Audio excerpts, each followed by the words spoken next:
Hey, welcome to Muscle for Life. I'm Mike Matthews, and in this episode, I'm hitting some Q's with some A's. Imagine if I recorded an entire episode like that. That would be impressive, actually. That would be a feat. It makes me think of those old ads. I think they were in the 90s, recorded by the world's fastest talking guy. I think he was the fastest talking guy in the world. And he would blitz through these scripts. He would take something that might normally take 3 minutes to read at a normal pace and get it out in like a minute or 45 seconds. And I remember a couple of them were food-related things, I think. Anyway, it was a gimmick for a bit, and the guy made a bunch of money. Maybe I'm onto something here. But I'm not going to explore it here. This will not be the inaugural lightning round of Muscle for Life. This is a Q&A episode where I answer questions that people ask me via email and Instagram DMs mostly. I also, just a month or so ago, posted an Instagram post asking for questions. So I guess we can throw that into the mix now. And so what I do then is I take questions that people are asking me that I think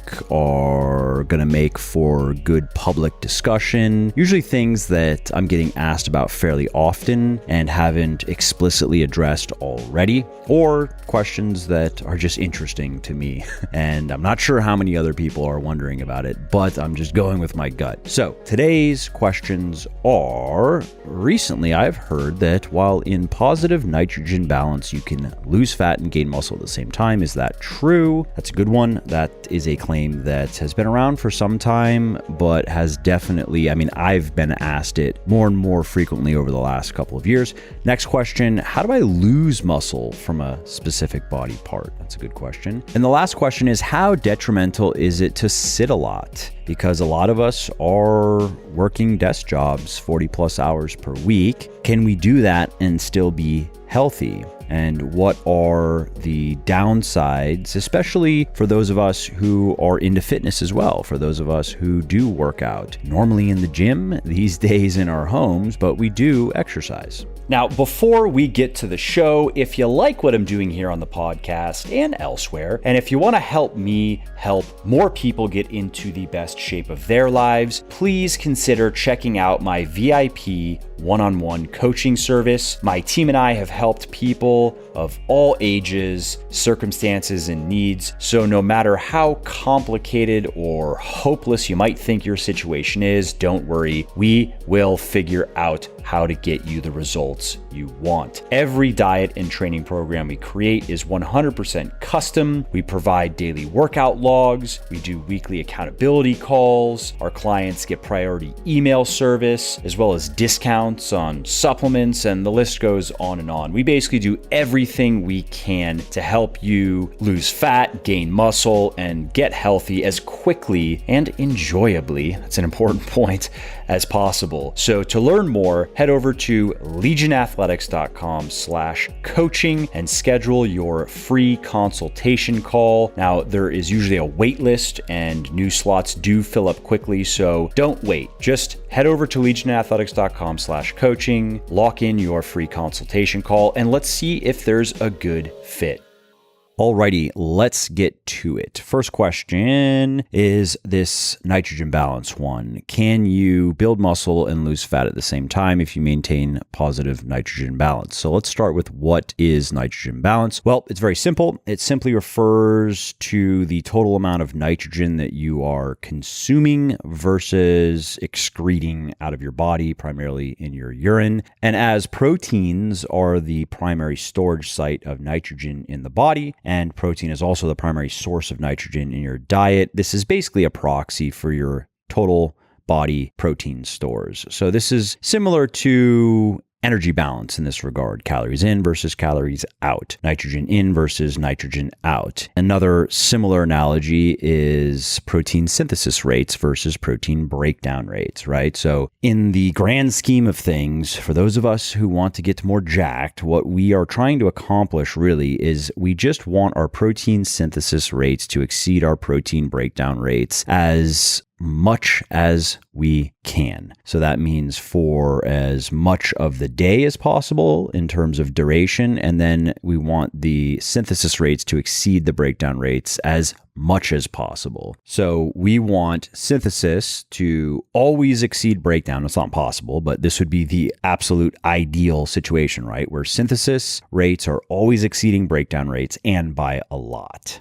Now, the things that increase nitrogen loss. So let's talk about nitrogen out, because nitrogen in is really just protein in, right? So as far as nitrogen out goes, what causes that are more or less the same things that you have heard: increased muscle loss, like not eating enough protein, not training your muscles or not training them enough, not sleeping enough, having too much stress, heavily restricting your calories, doing way too much cardio in particular, right? Those are all things that can increase the nitrogen out part of this formula. So when people are saying that you can lose fat and gain muscle at the same time if you are in nitrogen balance or maintaining positive nitrogen balance, what they're really saying is that you can recomp, right? Body recomposition if you're eating enough protein and you're lifting some weights and you're doing the other basic things you can do to optimize your body composition, getting enough sleep, making sure that you are not restricting your calories too heavily, making sure that you're not doing too much cardio. It's kind of just body composition 101, right? And nitrogen balance is just one way of measuring whether or not all of that is working.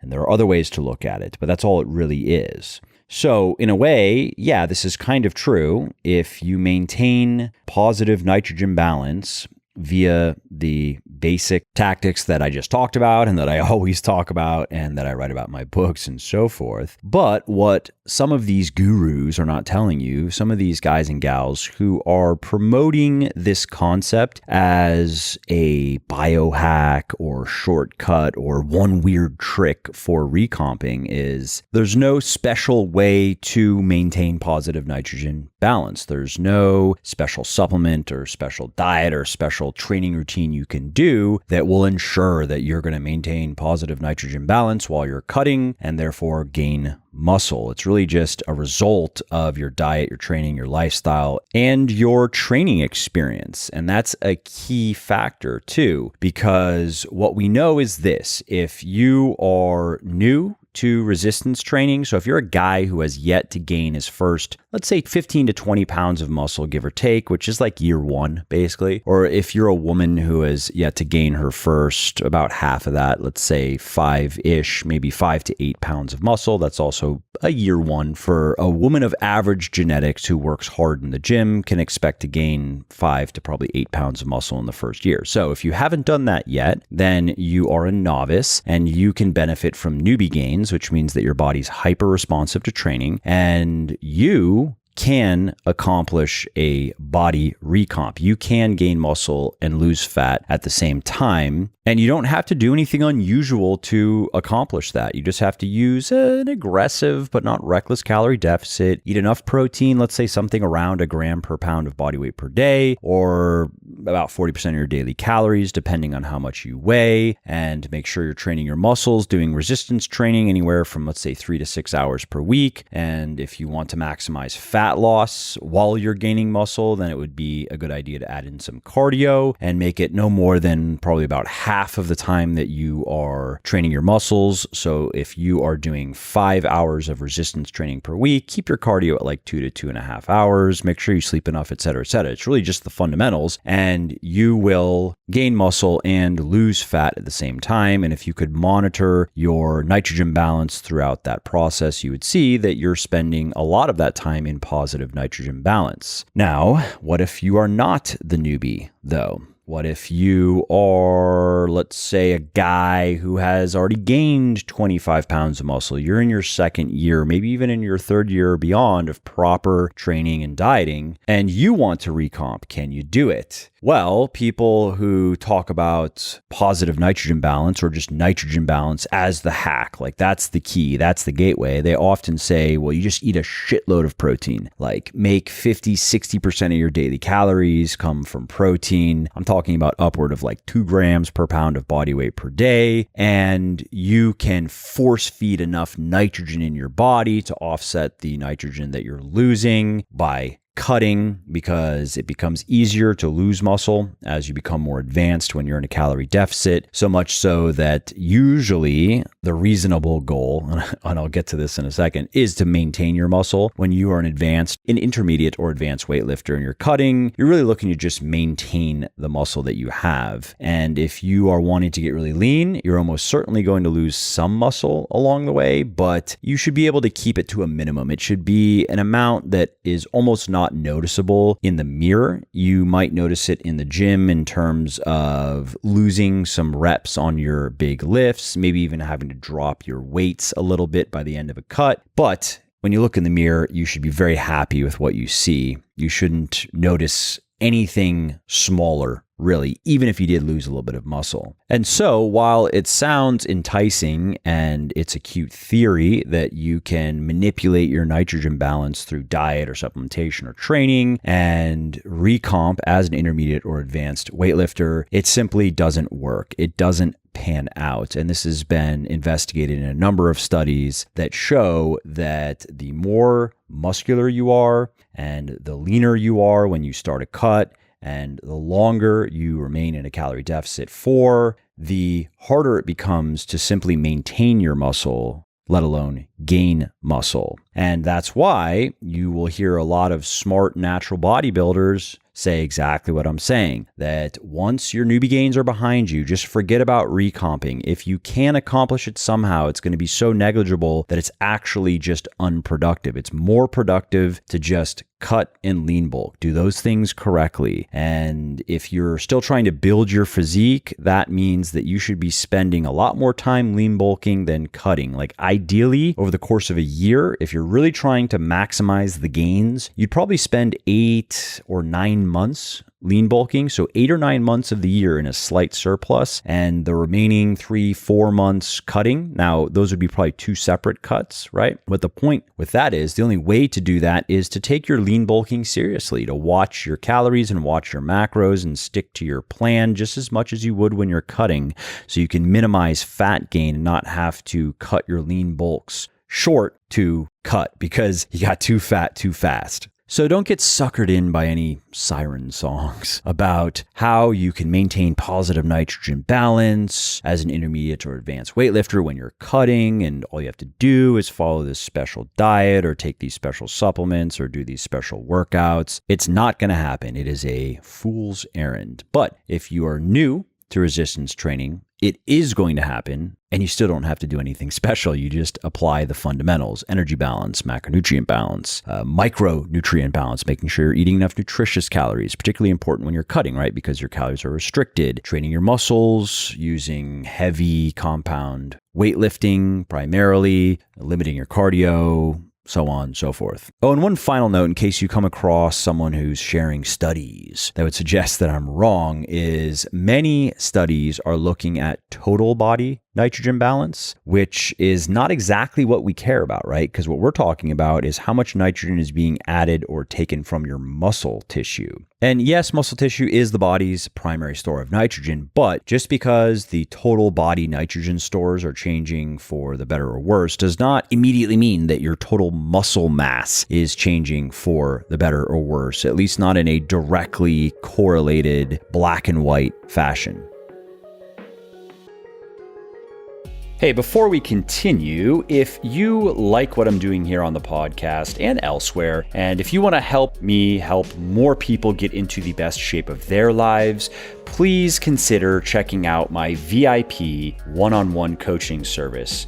Now, my team and I have helped thousands of people of all ages, circumstances, and needs. So no matter how complicated or maybe even hopeless you might think your situation is, we will figure out how to get you the results you want. Every diet and training program we create is 100% custom. We provide daily workout logs and we do weekly accountability calls. Our clients get priority email service, as well as discounts on supplements, and the list goes on and on. To learn more, just head over to legionathletics.com/coaching. And if you like what you see, schedule your free consultation call. Now, there's normally a wait list to work with our coaches, and new slots do fill up very quickly. So if this sounds even remotely interesting to you, head over to legionathletics.com/coaching now and schedule your free consultation call. And let's see if our program is a good fit for you. Okay, let's move on to the next question. How do I lose muscle from a specific body part? Well, the best ways to lose muscle are to not do any resistance training, so don't train your muscles, to heavily restrict your calories, so a large calorie deficit, or maybe even something like water fasting, right? Where you go for extended periods of time without any food whatsoever.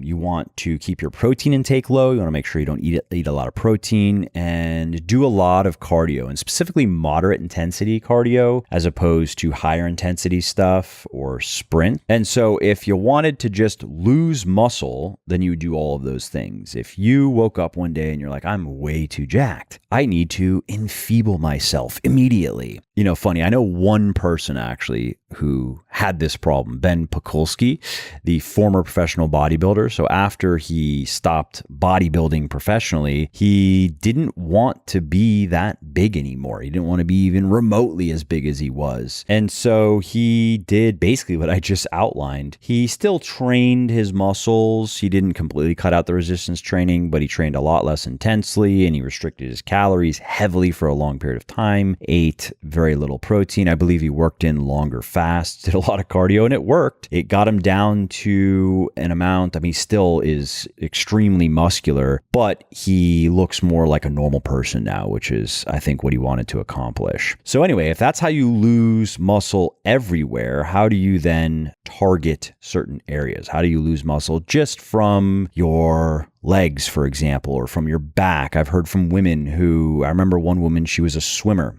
and her back was very muscular and she didn't like it. I mean, it didn't look bad, of course, but she just wanted to have a less muscular back. I have heard from women who have too muscular legs. They want their legs to be smaller and tighter, and it's not just a body fat thing. You know, there are genetics involved. We all have high responding body parts. For example, my pecs and my biceps have always been high responders and have been able to get to above average size, even for my training experience and for my overall muscularity. And so sometimes women have that type of genetic response in their legs, and they don't like how it looks. I don't hear from very many guys who want to lose muscle.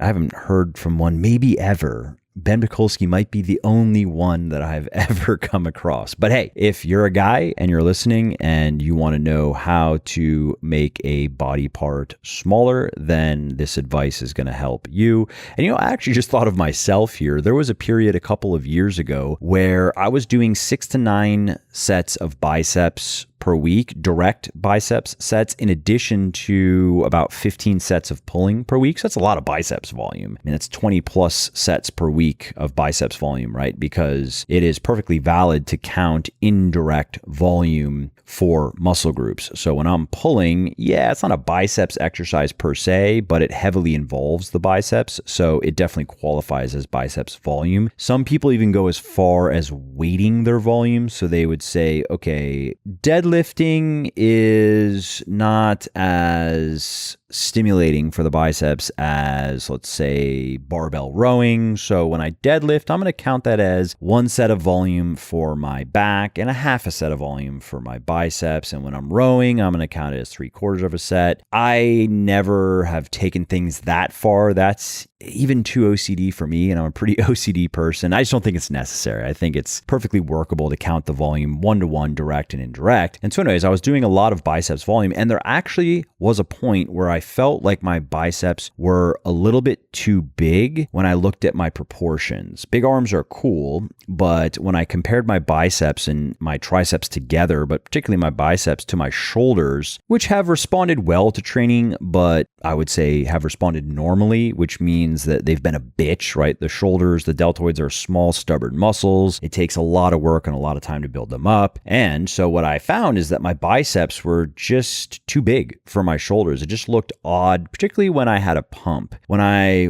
didn't have a pump, I think it looked okay. But if I trained biceps, it looked kind of goofy to me, right? So I didn't do any direct biceps training for 6 months at least. It was like 6 to 8 months, no curls whatsoever. Now there was indirect volume, but no direct volume. And they did come down a little bit. And then fast forward about a year and a half after that, I then wanted bigger biceps again.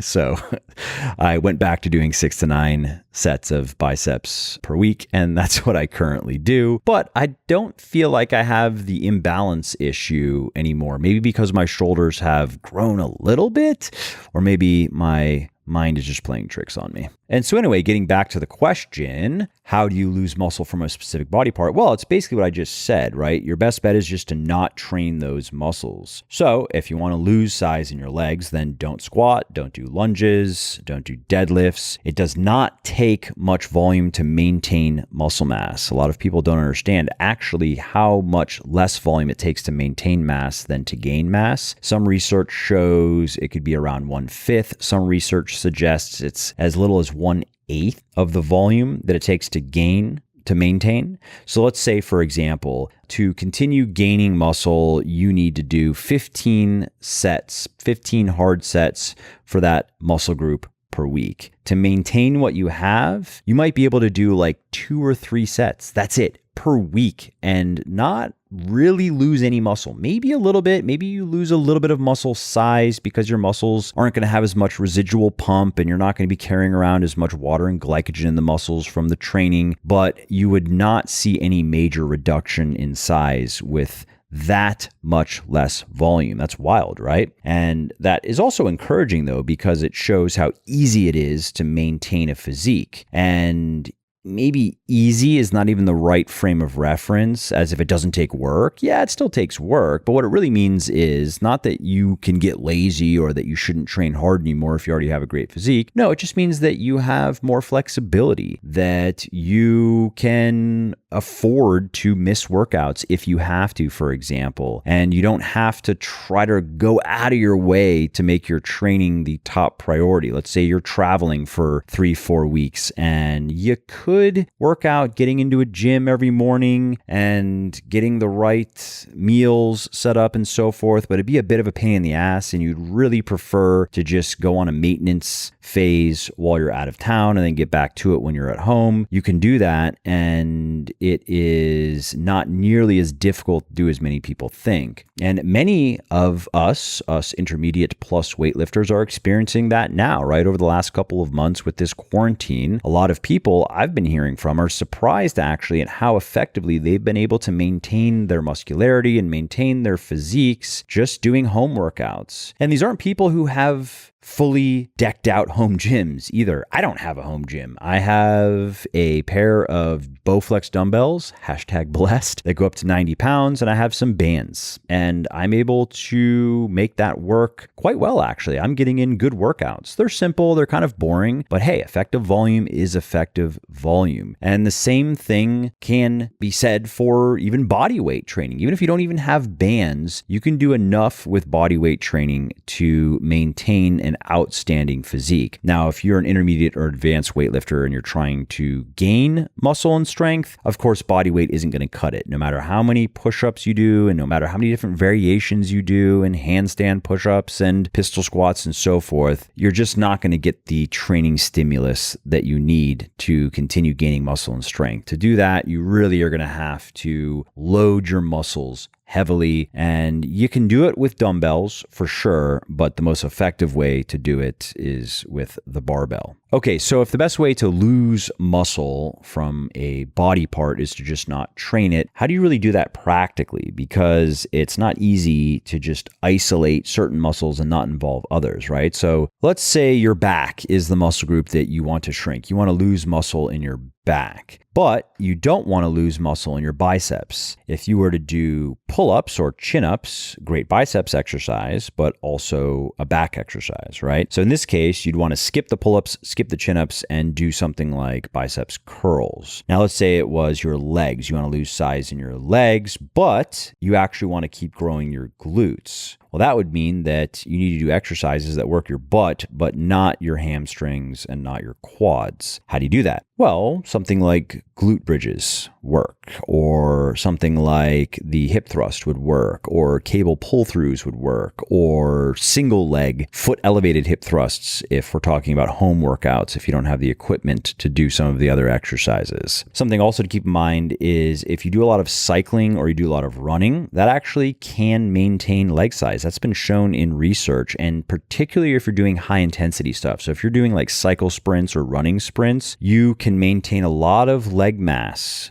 just with that alone. So again, if you're wanting to shrink the size of your legs, if you're wanting to lose muscle in your legs, but you want to keep doing cardio, then maybe rowing is a better choice, or swimming might be a better choice. Now, one last thing to keep in mind is something I mentioned with my little biceps story, is that you might think that you need to lose muscle from a specific muscle group, but if you were actually to build up the other muscle groups that help even out your proportions, you would then be happy with the former muscle group, the one that you thought that you had to shrink. And again, my biceps and shoulders relationship is a perfect example of that. A couple of years ago, my biceps, I did measure them. I want to say they were around 17 and a half inches, and I don't remember my shoulder circumference measurement. But again, as I said, it looked a bit funky to me. The portions looked a bit funky to me. However, fast forward to today, my biceps are right back to where they were at that point. I haven't measured them in the last month or so, but they were just over 17 inches a month, maybe even 2 months ago. And so they're basically right back to where they were. However, my shoulders are a bit more developed, and so my proportions just look a bit better. I think also my lats have come out a little bit more, which also helps with the symmetry in the upper body. All right, moving on to the third and final question of this Q&A episode, and that is, how harmful is it to sit all day or sit a lot? Can we sit a lot and be healthy? And this is something that I've been getting asked about for a long time. And I don't think I've written an article on it or recorded a podcast on it. It probably could warrant its own deep dive, but I will give a summary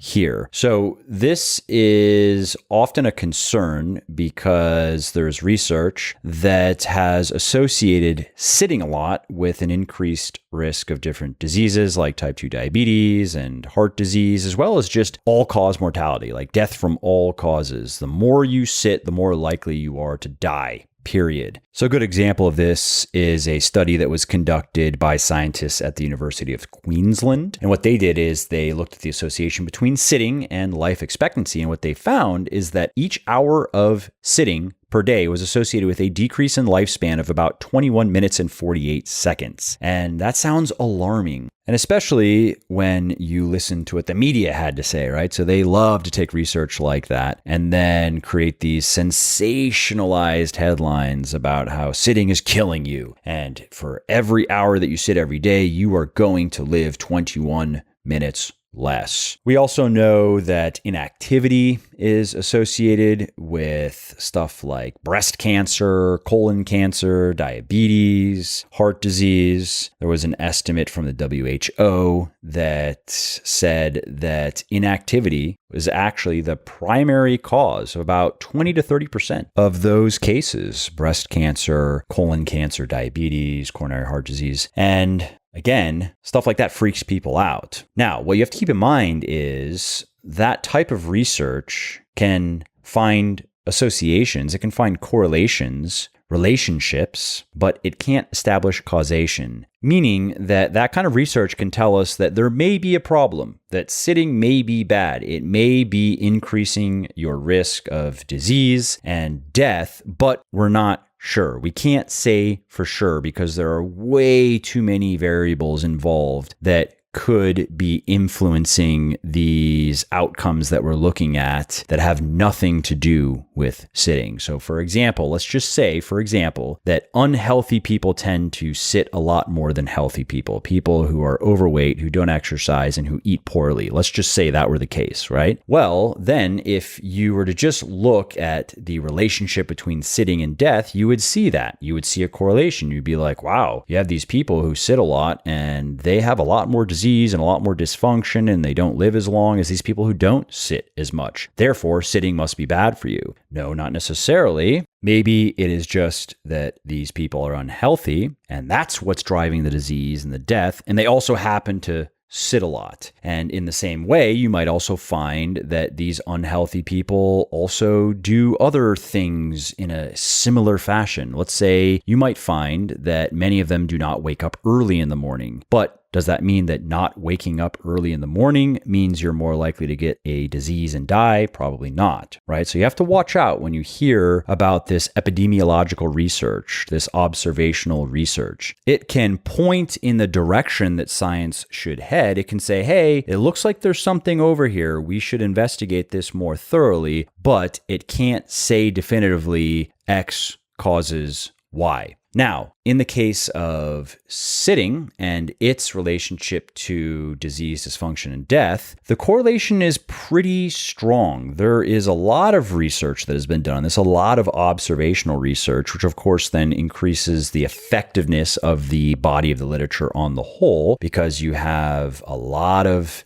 people who have been analyzed, and you have a lot of data that's been gathered through that analysis, and scientists are able to, again, not establish causation, but are able to refine their hypotheses and increase the likelihood that they're right. And of course, along the way, there are other studies that are done that can get closer to establishing causation, or in the case of a clinical trial, can definitively establish causation. And so currently, the weight of the sitting literature says that it probably does have a direct negative impact on our health. And it's not just a matter of inactivity. That's what scientists thought for some time. That was the prevailing hypothesis, that it wasn't sitting that was bad. It was just not being active. And if you're active in your lifestyle, but you sit a lot, you're probably fine. Well, now that hypothesis has been refined, and the current most evidence-based position is that sitting per se, if you sit too much, it's not good for you. It's likely not good for you. And scientists think that this probably has to do with metabolic changes that occur in our muscles when we don't use them. So when we're sitting, we're not using many muscles. Maybe we can fidget around and use our leg muscles a little bit, or use our arm muscles a little bit. And an example of this is when you sit for a long period of time, your muscles produce less of an enzyme called lipoprotein lipase, or LPL. And LPL is responsible for removing fat from the blood and maintaining healthy cholesterol levels.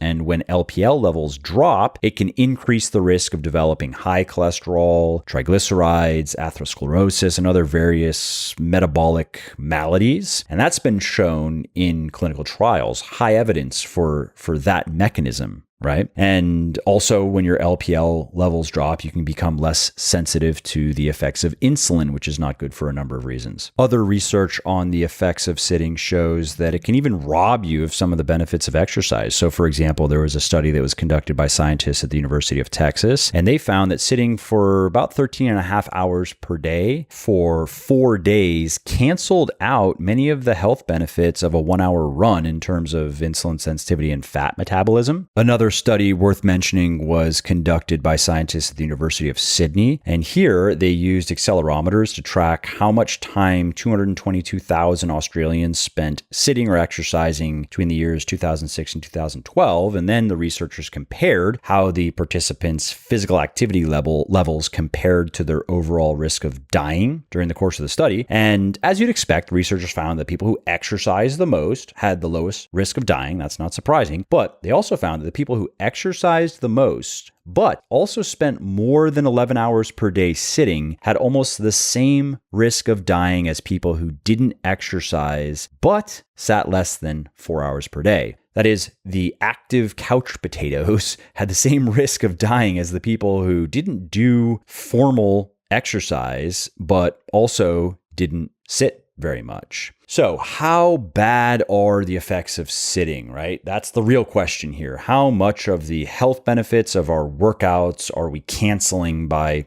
sitting too much? Well, there was another study that was conducted by scientists at the University of Texas that also used accelerometer data from another study on about 2,200 men and women to estimate what percentage of the benefits of exercise are wiped out by sitting. And after crunching numbers and doing sciencey things, the researchers estimated that an hour of exercise was required to offset every 6 hours of sitting. Or we can express that in another way, and we can say that each hour of sitting negates about 16% of the health benefits of an hour of light exercise, which would be like walking, right? Now, more intense exercise like jogging, cycling, swimming, more intense forms of weightlifting is going to be slightly better in this regard. And in terms of the study, they actually looked at brisk running, cycling, and swimming specifically, and they found that each hour of sitting only negated about 8% of the health benefits of an hour-long workout doing any of those activities. And they didn't look at strength training, but I would think the results are going to be similar, or they would be similar if strength training were included in that group. And so what that means then is there are two ways to look at this. Sitting negates many of the positive benefits of exercise,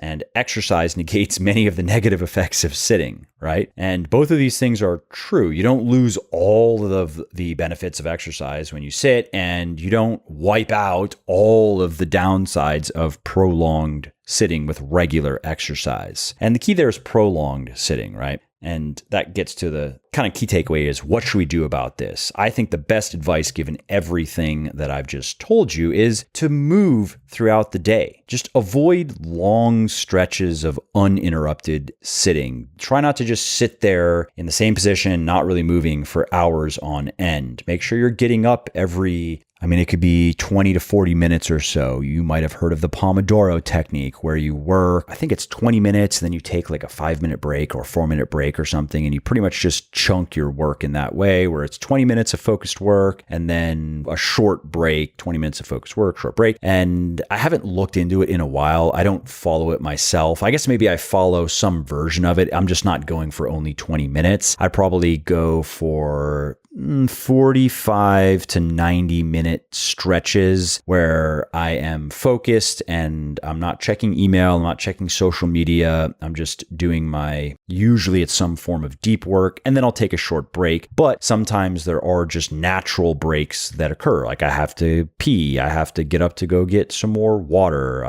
It's time to go have a protein shake, which it's time to go have a protein shake right after this. And the point though is just break up your day in terms of physical position. Make sure that you're moving around throughout the day. So a good target, I think, is, let's say, to move around for 5 or 10 minutes every hour or so, maybe every hour and a half. And of course, to make sure you're getting in at least 30 minutes of moderate to vigorous exercise every day. That's a great formula for avoiding the downsides of sitting too much and reaping many of the upsides of exercise. And as far as what to do when you are going to get up and move around, going for a walk is always a great idea, especially if you have any form of nature around you, because that is going to lift your mood. And it's just nice to get outside, especially these days, these quarantine days, the global pandemic life. It's nice to get outside. So if you just go for a short walk, you could also listen to a podcast like this while you're walking, or you could listen to an audiobook or an interview. My point is, you can make that time productive too. You don't have to just walk around mindlessly in your apartment or in your house for 5 or 10 minutes every hour or so. And if you don't want to walk around, or if you don't want to go for a walk, then you could also do some body weight exercises. This is a simple home workout tip that I've shared with many people, especially women who have children, small children who just always need something and they can't get away for 45 or 60 minutes in one stretch to do a workout. What they can do though is break that workout into 10 to maybe 15-minute chunks and just do, let's say they're going to take a 40-minute workout, break it down into 4 10-minute workouts, basically individual short workouts that they can do. When they have 10 minutes, they go and they do their lunges and their knee push-ups and their deficit or negative pull-ups or whatever. And they do just 10 minutes of what they are going to be doing for the whole day. And then when they have another 10-minute block of time, they do the next round. A simple way to do that, if you are following the home workouts that I have recommended in the article over at legionathletics.com, over on the blog. If you haven't seen it yet, you should go check it out. If you have any home workout questions, if you want routines that you can follow, body weight routines, band routines, dumbbell/kettlebell routines, beginner, intermediate, advanced, equipment recommendations, really everything I could think of went into that article. Definitely check it out. legionathletics.com, blog pinned right at the top. But you could do, for example, let's say you're going to be doing an upper body workout and you're going to be doing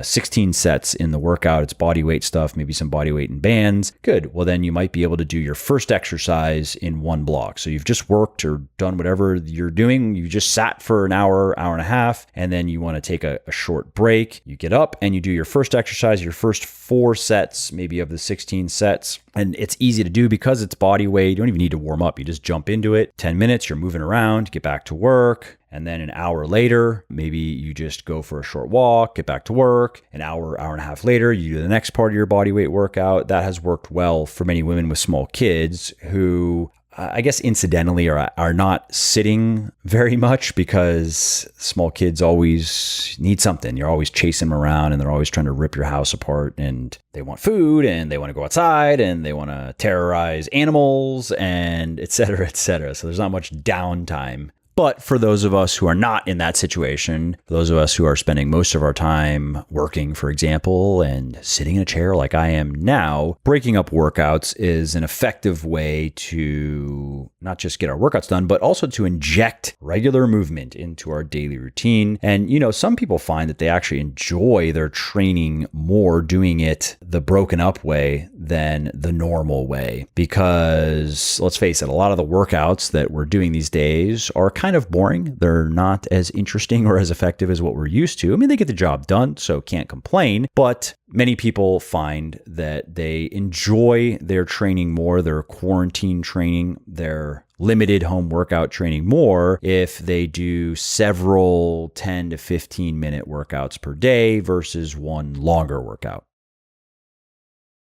All right, well, that's it for today's episode. I hope you found it interesting and helpful. And if you did, and you don't mind doing me a favor, could you please leave a quick review for the podcast on iTunes or wherever you are listening from? Because those reviews not only convince people that they should check out the show, they also increase the search visibility and help more people find their way to me and to the podcast and learn how to build their best body ever as well. And of course, if you want to be notified when the next episode goes live, then simply subscribe to the podcast in whatever app you're using to listen, and you will not miss out on any of the new stuff that I have coming.